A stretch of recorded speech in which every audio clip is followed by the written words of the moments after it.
I was at I was at Eglin Air Force Base, 9/11, and I was actually in a meeting with my boss's boss. So I was meeting with the colonel, and then someone knocked on our door and spoke to the colonel I was speaking to and said, "Ma'am, you need to come out here." And we're like, "Oh my gosh, what happened?" And so I remember walking into my boss was there, Colonel Dawn Hodge.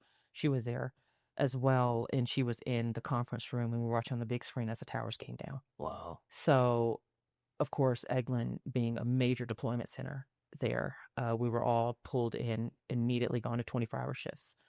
So it was just overnight. So we went to 24-hour operations. I remember my troops loading trucks, lines of trucks coming through the deployment line onto the flat line, and cargo planes coming in.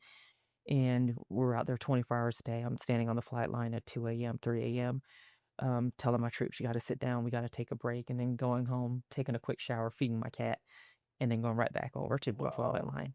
I remember my previous colonel who had just TCS, permanent change of station, he just moved to the Pentagon, um, Colonel Fisher. And when we saw the plane crash into the Pentagon, I looked at my colonel, just a moment of disbelief. I looked at Colonel Hodge, who is there, and I said, "Ma'am, Colonel Fisher is at the Pentagon." And she said, "I know." And I said, "Ma'am, Colonel Fisher." And she said, I know, Lieutenant." Um, but I don't know what happened to Colonel. I was like, "Colonel William Kimberly Fisher, if you're out there." I remember we had to say his middle name is Kimberly. That's our, Mm. so Colonel William Fisher, if you're somewhere, let us know. But I'm not sure what happened to him. We never got word that he was killed, but I remember just being in disbelief, like my colonel was in there. My colonel was in the Pentagon.